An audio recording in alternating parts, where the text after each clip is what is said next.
Te acordás, la sintonía de la nostalgia, y ya estamos en comunicación con Julio Bárbaro. Justamente él es un político argentino, licenciado en Ciencias Políticas en la Universidad de El Salvador, escritor, pensador argentino, perteneciente al peronismo. Fue diputado nacional en el año 1973 a 1976, secretario de Cultura de la Nación en 1989 a 1991, durante la presidencia de Carlos Menem, interventor también en el Comité Federal de Radiodifusión, el CONFER, de 2003 al 2008 durante la presidencia de Néstor Kirchner y Cristina Fernández. Los saludamos a él, que igual fue asesor de Macri. Los saludamos a Julio Bárbaro, Tony Gallardo y Luis Gallardo, el director de radio. Te damos buenas tardes. ¿Cómo andás, Julio? Bien, muy bien. Bueno, Julio, muchas gracias por haber atendido el llamado telefónico. Te estamos llamando justamente, bien te decíamos nosotros acá, desde el Chubut, la ciudad de Comodoro Rivadavia, como para que nos empieces a comentar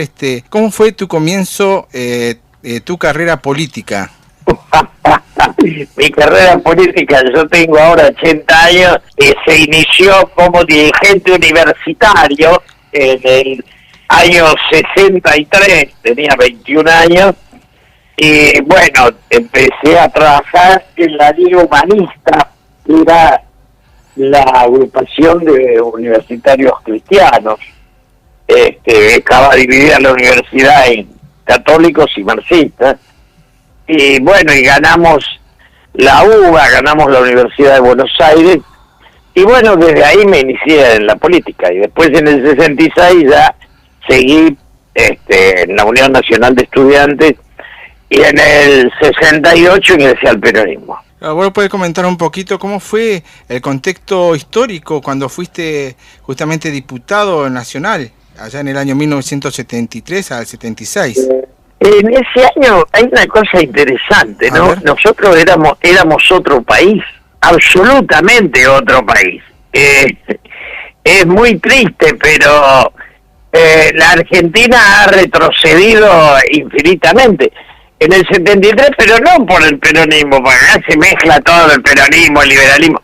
No, la Argentina en el 73, después de Ilia, de Frondizi, del peronismo y hasta de las dictaduras, porque eran 18 años de dictadura, 18 años, no fue liviana, digamos que era una sociedad con 4% de desocupación y casi sin deuda.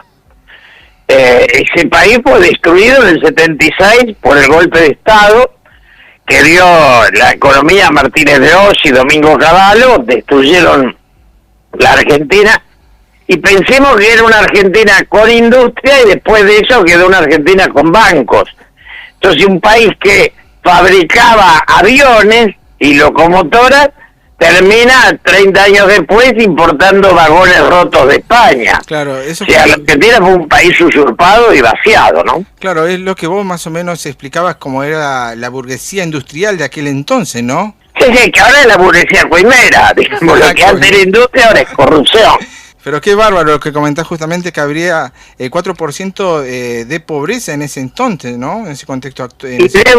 Y la deuda era 6.000 millones de dólares. Y no había un solo caído en la calle.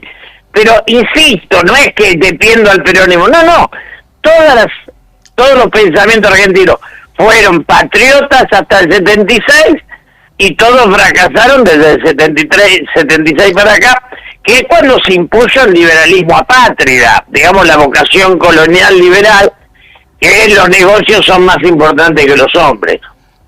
O sea, Julio, como para que la audiencia por ahí vaya siguiéndote, vos decís que justamente la pobreza comienza justamente con Martínez de Oz y con Menem, más o menos, ese lo que vos hablás en ese contexto, ¿no? Sí, claro, sí, lo de Martínez de hoy, Menem lo va a multiplicar, ¿no? En nombre del peronismo, traicionando a la historia del peronismo y de la nación. Digamos, Menem fue peor que lo económico fue peor que la dictadura. Justamente, llevándote al contexto que estamos hablando, ¿cómo se vivió aquel momento de los montoneros, las guerrillas? Vos fuiste parte de esa generación. Yo fui parte, la guerrilla empieza con Onganía, yo era dirigente estudiantil. Cuando aparece Onganía en el 66, rompe la universidad, la destruye en la noche de los bastones largos. Y ahí empieza, al poco tiempo, nosotros que discutíamos sobre el precio de los apuntes o del bar, terminamos, aparece con Onganía al libro de Regis Debray, Revolución en la Revolución, y empieza la violencia. O sea, a una generación joven le dijeron que por 30 años iba a haber un personaje menor que era Onganía, un pichón de Franco, porque acá parece que nadie es culpable, solo el peronismo. Digamos, lo de Onganía fue un papelón en el mundo. Igual en lo económico, lo de Onganía no era malo porque Krieger Bacena hacía crecer el país al 7% anual, ¿no? La destrucción real es Martínez Gross. Claro, también, pero vos igual en varios comentarios que he visto y leído, vos igual hablas de un enriquecimiento de la dirigencia política y sindical. Y bueno, yo era votado pobre, ahora ellos son ricos. Los dirigentes sindicales tienen aviones privados.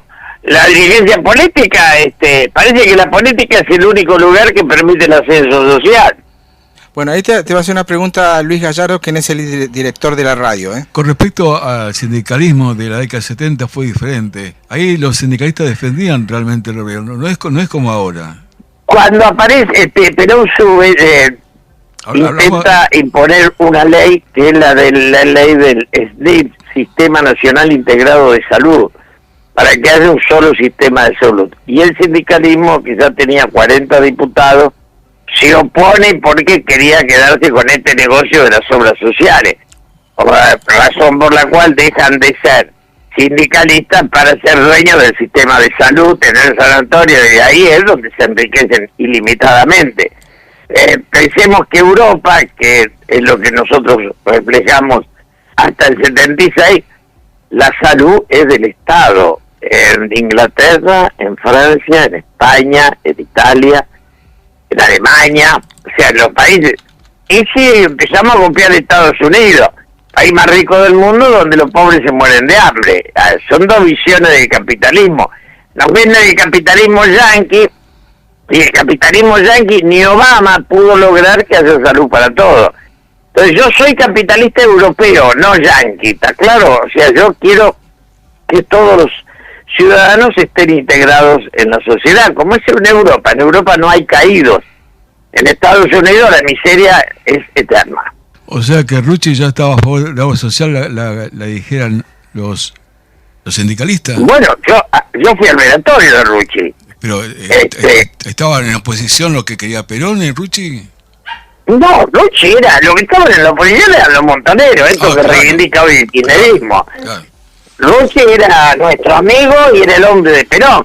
El que era un imbécil y sigue siendo un imbécil era Firmenich, que es el que ordena matar a Rucci, asesinar a Rucci.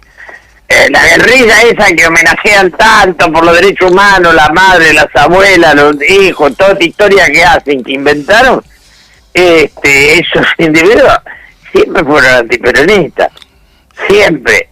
Entran al peronismo asesinando a Aramburu y salen del peronismo asesinando a Rucci. O sea, y no encontramos uno que lea y escriba. Uno no puede encontrar una historia de un revolucionario argentino de esa guerrilla que sea digna. No es Mujica que se vuelve sabio. No, acá se volvieron todos alcahuete y rico. Es un orgullo que usted hablando con nosotros, Julio, es una figura de mucho impacto en la opinión pública, ¿no es cierto? La pregunta ha sido un golpe duro que le ha dado el kirchnerismo al movimiento peronista. ¿Se puede recuperar de este golpe el movimiento peronista? A mí me importa que se recupere la Argentina más que el peronismo. Perón decía, peronistas somos todos, porque no quería que el peronismo fuera utilizado como lo usó el turco Menem y también lo usó Kirchner, sin haber ni leído a Perón, o lo usó Alberto Fernández. Perón quería que el peronismo fuera una etapa cerrada, que fuera, digamos, un principio en el cual coincidíamos y de ahí para adelante seguir. El peronismo es un recuerdo que da votos, ya no es un pensamiento. El pensamiento, si la Argentina no tiene políticas, tiene gente que hace negocios, y en lugar de políticos tiene operadores de negocios. Entonces, si uno ve a Mujica o a Sanguinetti en Uruguay, o ve a Bachelet, a Piñera, o ahora el que está de presidente, que es una maravilla, los ve con un nivel Y acá ves cachivaches que van haciendo negocios de un lado y del otro y se les nota en la cara a lo que se dedican, ¿no? ¿No existe más la doctrina entonces? No existe más la política, que es mucho más que la doctrina. No existe más no existe más el patriotismo. Pues si uno es patriota puede ser peronista, radical o liberal. Pero si uno es dependiente colonial, es otra cosa. O sea, hay patria o colonia. Marechal decía, la patria es un dolor que aún no tuvo autismo. Nosotros fuimos patria hasta la muerte de Perón, pero también lo éramos con la Nuce, lo éramos con Onganía, lo éramos, digo, con la dictadura, para mostrar exageradamente que para ser patria no se necesitaba ni ser democrático, era ser digno. Brasil es patria con Bolsonaro y con Lula. Y nosotros tenemos una izquierda que es estúpida, enamorada de Rusia y China, y una derecha enamorada de Estados Unidos. Estamos hackeados. Y la pregunta es, ¿cómo se articula los movimientos piqueteros? ¿Cómo Pero a mí yo en eso no entro, me parece que el problema no es desarticular los movimientos piqueteros, dar trabajo para que se pueda reintegrar la gente que Cavallo, Dromi, todos esos muchachos echaron para hacer negocio, destruyeron el ferrocarril, la fábrica, destruyeron todo, la verdad que hicieron, para robar, se robaron la luz, el gas, el teléfono, los aeropuertos, el juego. Yo digo siempre que cuando alguien te asalta que está privatizando. Julio, vos fuiste secretario de Cultura de la Nación en 1989 a 1991 durante la presidencia de Carlos Menem. ¿Por qué te alejaste justamente de Carlos Menem? Porque yo no soy, digo, respetuosamente no soy picheto. Yo cuando algo no me gusta me voy. No hago la crítica 20 años después. Y con respecto para hablar de tu experiencia, que estuviste igual en el Comité Federal de Radiodifusión. Bueno, y cuando vino Cristina me fui. Yo creo que ser funcionario son etapas. La política es decir lo que uno piensa. Nunca quise ser embajador y me ofrecieron todas las embajadas. Mientras la dirigencia política, sindical y algunos empresarios se hagan ricos a partir de empobrecer a la sociedad, no tenemos salida. Y estuviste, ¿cómo se llama? Con Macri igual, ¿no? Acompañé a Macri creyendo que iba a ser un presidente, porque lo de Scioli me parecía peor. Pero lo de Macri fue un fracaso a toda orquesta, la verdad que fue una cosa brutal. ¿Sí? A él le gustaba Durán Barba, porque Durán Barba, que es un payaso, un tipo menor, muy menor, pero tenemos estas cosas. Contrataron a un ecuatoriano porque creían que les iba a meter ideas, quiere decir que ellos no las tenían. Los convenció que había que ser antiperonismo y ahí terminaron. Claro. Comentanos un poquito con respecto a lo que vos hablás siempre, que hoy en día no existen más estadistas. En la Argentina. En la Argentina, exacto. No. Vamos, sí, hablemos de Argentina, sí. En la Argentina no hay ni de reflexión ni debate político. No hay debate político. Son acusaciones y denuncias. Entonces eso no da un país. País lo da si tenemos un mismo objetivo. Digo, los partidos tienen que ser entre adversarios, no entre enemigos. Y la Argentina es entre enemigos. El kirchnerismo no aportó nada a la política argentina salvo odios. ¿Por qué vos decís que no hay estadistas? ¿Cuáles fueron los últimos para vos estadistas? El último que intentó ser estadista fue Alfonsín. Alfonsín. Intentó que el Estado fuera más fuerte que los mercados. Claro. Nosotros todos estuvimos en contra, perdió, y después vino el Turco Menem que le regaló el Estado a los mercados. Y ya ahí no hay hombre de Estado, hay comerciantes de Estado. Claro, sí se entiende. ¿Existen espacios reflexivos? Recién decías que no, pero con respecto a los medios de comunicación, ¿vos decís que le están haciendo un daño al Estado? No, yo digo que no es reflexión. Se lo dije hoy a Novarecio en La Nación Más, que me invitó. Le digo, no reflexionamos. Este diálogo que estamos teniendo con ustedes no se permite, porque los grandes grupos económicos, los bancos, que son los dueños de todo, cada supermercado mata 100 almacenes. Y ningún país del mundo permitió que la ganancia de la gaseosa se la lleve Carrefour, que es una empresa extranjera. Claro, nosotros no somos liberales, somos retardados, que es otra cosa. Nos vendieron como liberalismo Deme su plata que así somos liberales, yo se la voy a devolver un día. Claro, Estados Unidos por ley tiene una ley antimonopolio, ¿no? Que no dejaría que justamente se caiga el mercado Acá más hay chico. que poner una ley antirrobo, porque monopolio no son saqueadores. ¿Sabe una consulta más que le queríamos hacer? Bueno, la última que tengo que hablar por otra radio. Grande, la agrupación La Cámpora, ¿por qué existe? Eso es lo que uno se pregunta, ¿no? Es un fenómeno, pero ¿por qué? No es un fenómeno. Llamarse Cámpora es elegir un nombre del quien había traicionado a Perón. Mire qué detalle. ¿Y por qué eso no se sabe, no se comenta en los medios de comunicación? Porque son los tipos, los medios se divierten, los muchachos se reparten los cargos, nombran parientes y amigos y arruinan el país, que es lo que queda. Esos tipos no tienen nada que ver con... Y dicen que ahora viene el golpe. Ellos gobiernan desastroso. Y si uno habla mal de ellos, dice que es golpista. Son maravillosos, son unos cagaduras que no tienen límite. Les mando un abrazo grande y hasta pronto. Bueno, muchas gracias, Julio. Un abrazo grande, muchas gracias por la comunicación. Bueno, ahí estábamos con Julio Bárbaro, un hombre muy ocupado, ¿no? Tratamos de buscar casi todas las preguntas que teníamos, se le hicimos, ¿no? Fue muy resumido, porque por ahí lo hemos escuchado hablando mucho, ¿no? Ha hablado mucho, 1:30, lo hemos escuchado hablando, bueno. Contundente y explícito, sí.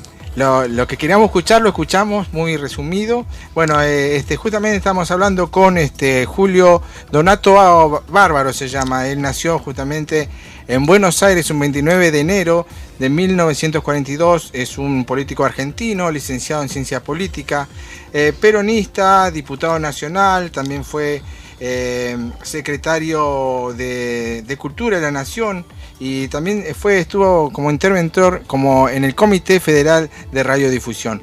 Nosotros vamos con algo de música y ya volvemos con más Momento Político.